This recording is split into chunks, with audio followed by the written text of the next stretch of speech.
Gentlemen, we have called you together to inform you that we are going to overthrow the United States government. Do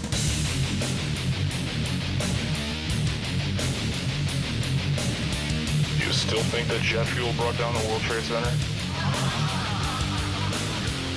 Does anybody else see a problem here? If the government has nothing to hide, why are they so afraid to answer a few questions? This story does not add up.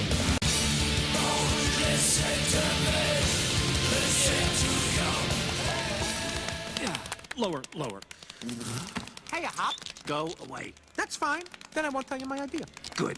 Okay. I'll tell you anyway. You see, I've been thinking, okay, which is something that I do, being vice president and all. And this is a thought, and it was mine. Why go back to Ant Island at all? I mean, you don't even like grain. What? You're right. I didn't think it was such a good idea myself. Actually, it wasn't even my idea. It was Axel and Loco's. They talked fancy to me. I got confused.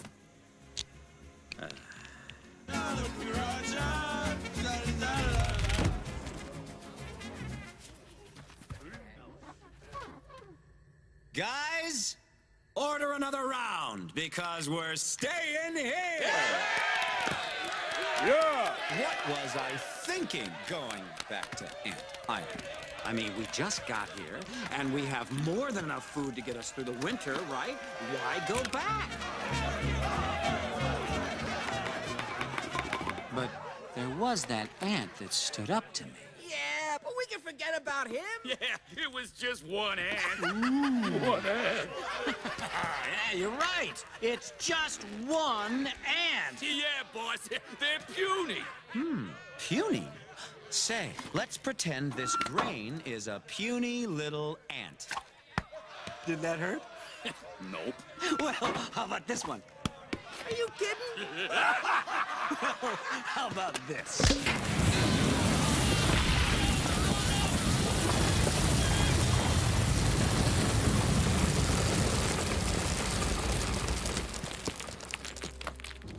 You let one ant stand up to us, then they all might stand up.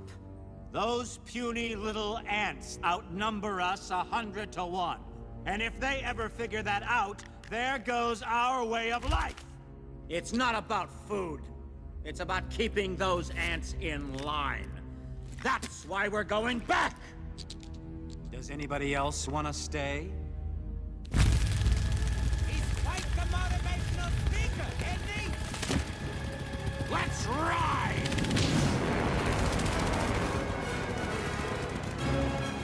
And we are joined by Republican frontrunner, presidential candidate Ron Paul. Even mainstream media admits he's in second, third, and in some cases first place. And of course, in national polls, he's the only person who can beat President Obama. And he joins us today. Congressman, thank you for coming on. Thank you, Alex. Good to be with you again. It's good to have you with us. There is so much happening. I've got a lot of questions, but what is most important, Congressman, right now on your radar? Well, it's continue to do what I've been doing. A lot of people say, well, what's your strategy? What are you going to do differently? And you know me well enough that probably the last 30 years, especially the last 10 years since we've known each other, I do the same thing over and over again, but I try to improve not only the delivery, but the message always stays the same, but we get better organized. So we'll continue to do that. And the big thing now is these next 3 weeks. You know how much energy we put into Iowa and New Hampshire, because, it offers an opportunity. It's a smaller state, and you can meet a lot of people, and you can do direct mail.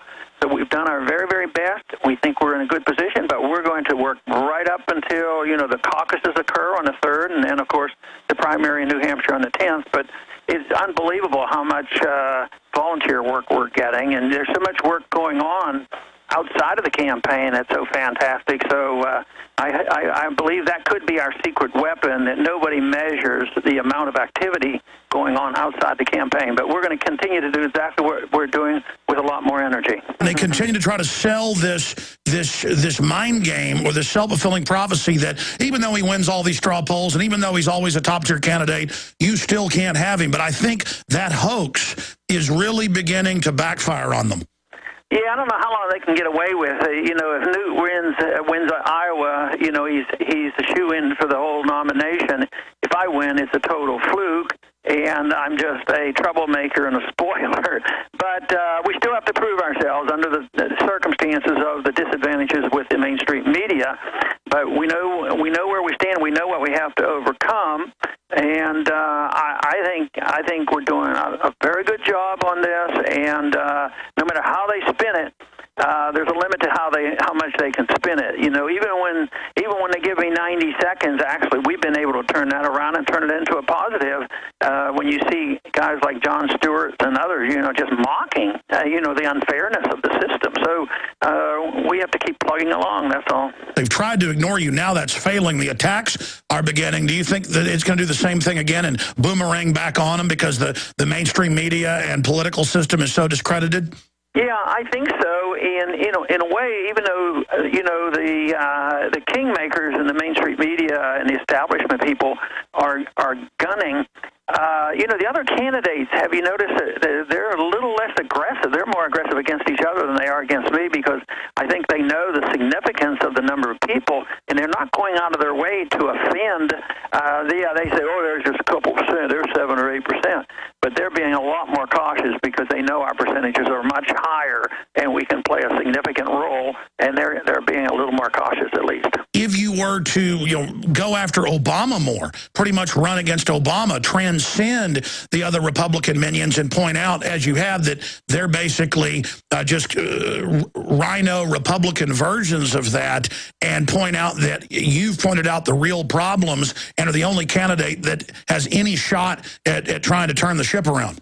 Well, actually, I think that is good strategy, because I wish we had more polling, honest polling with my name against Obama, because, we appeal to a lot of independents and even some of the more sensible and honest liberals, the progressives that are anti-war.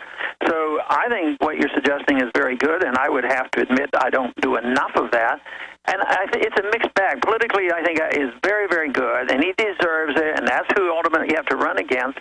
But in the primary, I'm not running against him. And I also like to be as upfront as possible, when it comes to analyzing our tragedies and the foreign policy and monetary policy and the economic foolhardiness of it. And, they've been going on for a long time, and it's both parties, but I should at least be more bipartisan and condemn Obama just as much as I criticize some of the things Republicans have done over the years as well. Look at Mitt Romney, his voting record, Obamacare. He is a Republican Obama. Vote in another Obama. Or look at Newt Gingrich. He's for carbon taxes, Obamacare style stuff. He is another Obama. And so basically, A, it's a vote for Obama because either one of those guys is going to beat Obama, but B, it's a vote for Obama because they're just clones of him, just with a little bit different rhetoric. I think that is the secret weapon, Congressman. Yeah.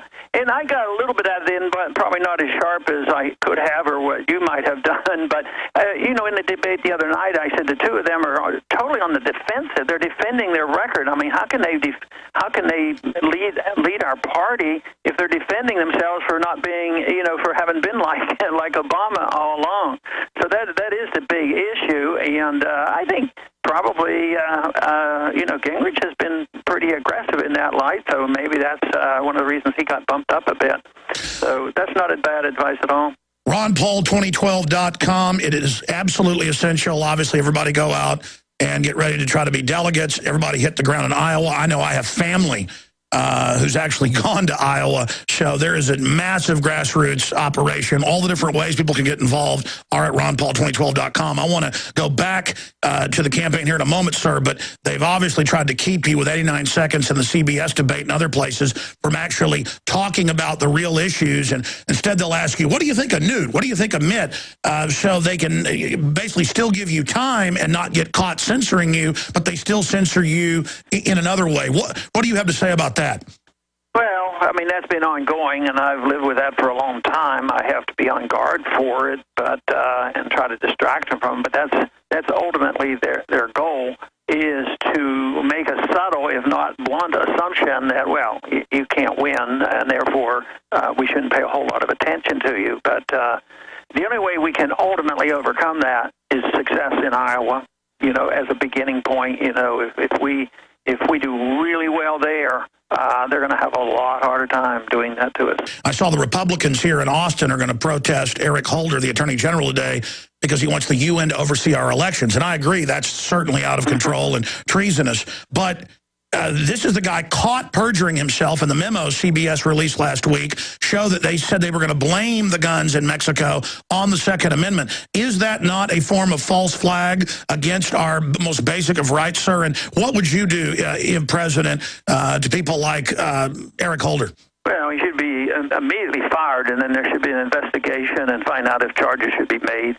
And that's obviously over the top. And all these kind of sting operations and false flag, this is criminal. And I think they do it constantly. I think they were doing that when there was this so-called attempt to kill the Saudi or the Iranian ambassador. You know, that kind of stuff is just way too much. But no, they should be investigating, and you know, that's one thing I think the government House Committee is doing a pretty good job at investigating that. But I don't know whether charges will be made, but he deserves to have charges, you know, up against him. Well said, and you got it right the first time. The claim of the used car sales and wanting to kill the Saudi ambassador, and even mainstream media had to admit that was totally phony and a pretext to attack Iran. Yeah, that was the real excuse to blame it on them, and we know that is you know, I just wonder about that, whether that guy will ever get tried, because if he does, maybe the truth will come out. And sometimes they won't try these people because they don't want the truth to come out. So it's just another propaganda stunt as far as I'm concerned. Now they want to go after Syria. It's now admitted the U.S., Israel, and others are staging giant military attacks inside Iran. What do you make of Congress not being consulted on that?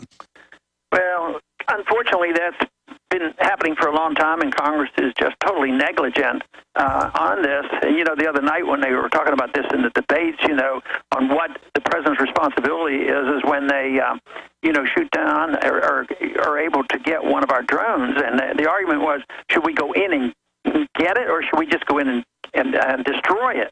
And I tried to get attention on that. My suggestion would be, why don't we avoid it by not sending drones over a sovereign nation just looking for a problem to start another war? I mean, they never talked about, you know, the lack of wisdom of having been over there and losing a drone over a foreign nation, which we consider an enemy. I just think that is it's a reflection of a policy that has to be changed. What's your view on the NDAA and the End of Posse Comitatus and the declaration of the whole world as a battlefield? Yeah, well, I think the significant difference is not so much in what they have done, but the announcement and the arrogance of it all, that they actually put it into law. You know, our government's been involved with our CIA and involved in overthrowing governments, and this for a long, long time. And, of course, last spring, I guess it was in February, where the administration admitted that they could assassinate American citizens, and now they're putting it into law. So this to me is an extremely wrong way to go. This is a giant step. This should be the biggest news going right now. It's literally legalizing martial law. And yet, you know, in our debates, how often does it come up? It didn't come up at all. You know, and then the arrogance, and this is the one thing Rand got stopped, the arrogance of them trying to push through on their voice vote, that if you go through a trial and found innocent, the government wants the right to put you in prison for life anyway. And fortunately, they wanted to do that in voice vote, and he finally got a vote on that, and that was canceled out. But that is arrogance of the administration and neglect of the Congress in using their authority and responsibility, as well as the people. That's why it's up to so many of us now to wake the people up, because they don't probably realize the significance of it. But this is big. This is big. You know, the monetary issue is big, all these things I've talked about. But this step where they can literally arrest American people, American citizens, and put them away without a trial, and you heard Lindsey Graham say, well, if they ask for a lawyer, tell them no lawyer for you. I mean, that is arrogant and bold and dangerous. Let's hope and pray that we can get that kind of stuff reversed. Congressman, we've only got a few minutes left with you here, and I wanted to continue looking at the presidential race. What would be the first three things that you would do, the first three goals when you got into office, when you were sworn in January of 2013? Well, there are three big goals, but you might not be able to do as much all by yourself the first few days. But you could change the foreign policy immediately and send a message to the world that we are not looking for more wars. We're looking for, a more peaceful solution to the problems, and that is to start bringing our troops home.